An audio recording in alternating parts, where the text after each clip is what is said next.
ఇకపై బెట్టింగ్ యాప్స్తో పాటు డబ్బులు ఉపయోగించి ఆన్లైన్లో ఆడే ప్రతి గేమ్స్ కూడా ఇండియాలో illegal. That includes fantasy games and other online games. Hi hello, welcome back to my channel. This is me Jagadish Varma. Union cabinet recent గా అప్రూవ్ చేసిన ఆన్లైన్ గేమింగ్ బిల్ 2025 గురించి ఈ వీడియోలో మాట్లాడుకుందాం. ఫస్ట్, ఈ బిల్ ప్రకారం రియల్ మనీ ఇన్వాల్వ్ అయ్యే అన్ని రకాల ఆన్లైన్ గేమ్స్ బ్యాన్ అయ్యాయి. అంటే మీరాడే రమ్మీ, పోకర్, టీన్ పత్తి, online betting games, fantasy games అంటే డబ్బులు ఇన్వాల్వ్ అయ్యి రిటర్న్ వస్తాయి అని ఎక్స్పెక్ట్ చేసే ప్రతి ఒక్క గేము కూడా ఇప్పుడు ఇల్లీగల్. ఇంకా క్లియర్గా ఎక్స్ప్లెయిన్ చేయాలంటే స్పోర్ట్స్, అదర్ టోర్నమెంట్స్ ఇలా డబ్బులు ఇన్వాల్వ్ లేకుండా జరిగే గేమింగ్స్, ఆన్లైన్ గేమింగ్స్ ఏవున్నా కూడా లీగల్గానే జరుగుతాయి. బట్ ఎప్పుడైతే డబ్బులు ఇందులో ఇన్వాల్వ్ అవుతాయి, ఒక గేమ్ ఆడడానికి డబ్బులు పెట్టి తిరిగి డబ్బులు వస్తాయని ఎక్స్పెక్ట్ చేస్తూ ఆడతారో అది ఇల్లీగల్గా మారిపోతుంది. రూల్స్ బ్రేక్ చేస్తే మాత్రం పనిష్మెంట్ చాలా సివియర్గా ఉంటుంది. ఎవరైనా ఈ గేమ్స్ రన్ చేసినా, పార్టిసిపేట్ చేసినా, హెల్ప్ చేసినా కూడా 3 years వరకు జైలు శిక్ష అండ్ దాంతోపాటు 1 crore అనేది ఫైన్గా ఉంది. దీనికి సంబంధించిన యాడ్స్, ప్రమోషన్స్, మరే ఇతర స్పాన్సర్షిప్ సంబంధించిన చేసినా కూడా 2 years వరకు జైలు శిక్ష అండ్ 50 lakhs ఫైన్. సో మనలో అనమాట ఇంత రిస్క్ చేసుకొని ఆ గేమ్స్ ఆడి నిజంగా అంత వర్తుందా? కింద కామెంట్ సెక్షన్లో చెప్పండి. అయితే దీనికి సంబంధించి అఫీషియల్స్కి ఎలాంటి పవర్స్ ఇచ్చారు? మీ మీద అనుమానం ఉంటే చాలు కంప్లీట్గా సర్చ్ అండ్ అరెస్ట్ చేసే పవర్స్ వాళ్ళ చేతిలో ఉన్నాయి. That includes me phone, me gaming centre, me servers, ప్రతిదీ కూడా వాళ్ళకి యాక్సెస్ ఉంది.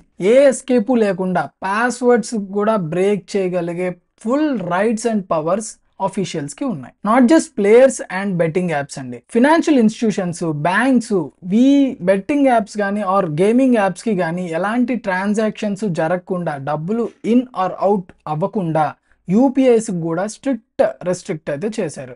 లైక్ గూగుల్ పే కానీ, ఫోన్పే కానీ, పేటిఎం కానీ దేంతో కూడా మీరు దాంట్లో డబ్బులు ట్రాన్సాక్ట్ చేయలేరు, అందులో ఉన్న డబ్బులు తీసుకోలేరు. సో కంప్లీట్గా అమౌంట్ అనేది ట్రాన్సాక్షన్ కట్ అయింది అంటే సగం ఈ బెట్టింగ్ యాప్స్ కానీ ఆర్ ఆన్లైన్ గేమ్స్ని కానీ ఆడే ఇది తగ్గించవచ్చు అనేది ఈ స్ట్రాంగ్ డెసిషన్ వెనుక ఉన్న కారణం. సో అసలు గవర్నమెంట్ ఇదంతా ఎందుకు సడన్గా చేస్తుంది అంటే దీనికి కారణం ఒకటే. దీనివల్ల యూత్ అయ్యే ఎడిక్షన్, ఎస్పెషల్లీ దీనికి ఎడిక్ట్ అయ్యి చాలా డబ్బులు అనేది పోగొట్టుకుంటున్నారు. అండ్ ఈ డబ్బులు పోగొట్టుకోవడం వల్ల కూడా చాలా మెంటల్ ప్రెషర్ అనేది వస్తుంది. ఆబ్వియస్లీ అంతే కదండి.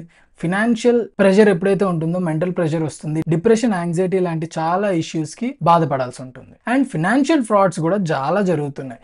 ఈవెన్ దో గవర్నమెంట్ ఇంత స్ట్రిక్ట్ డెసిషన్ అంటే ఫ్యాంటసీ యాప్స్ నుంచి వాళ్ళకి చాలా రెవెన్యూ జనరేట్ అవుతుంది.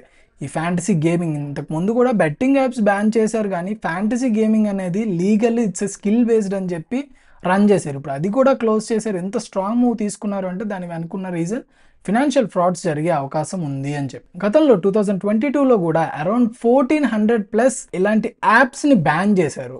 ఇప్పుడు అగైన్ మళ్ళీ ఈ బ్యాలెన్స్ ఆఫ్ కేర్ని కూడా తీసుకుంటూ ప్రొటెక్ట్ చేస్తున్నారు. ఆల్సో ఈ బిల్లో ఒక సెంట్రల్ రెగ్యులేటరీ అథారిటీని కూడా ఎస్టాబ్లిష్ చేశారు. స్టేట్ వైడ్గా ఉన్న లూప్ హోల్స్ అన్ని క్లియర్ చేసి మొత్తం కూడా సెంట్రల్ గవర్నమెంట్కి సంబంధించిన ఫార్మ్స్నే తీసుకొచ్చారు. సో క్లియర్గా బెట్టింగ్ యాప్స్కి ఇండియాలో స్పేస్ లేదు. సో ఫైనల్గా చెప్పేది ఏంటంటే gaming is fun and enjoyment, but real money involve చేస్తే మాత్రం ఇప్పుడు ఇండియాలో పనిషబుల్ అఫెన్స్. సో మీ గ్యాంగ్లో ఎవరైనా ఇలా betting apps and online fantasy games ఆడే ఫ్రెండ్ ఎవరైనా ఉంటే ఈ వీడియో వాళ్ళతో షేర్ చేయండి, వాళ్ళని ఇమీడియట్గా కాపాడండి. అండ్ ఈ వీడియో మీకు ఇన్ఫర్మేటివ్ అనిపిస్తే లైక్ చేయండి, ఛానల్కి సబ్స్క్రైబ్ చేయండి. అండ్ ఇంకోటి, వీడియో క్వాలిటీలో కొంచెం తేడాలు ఉండొచ్చు బికాజ్ నేను నా హోమ్ టౌన్కి వచ్చాను, అక్కడి నుంచే ఈ వీడియో రికార్డ్ చేస్తున్నాను. So I hope you understand and thanks for watching.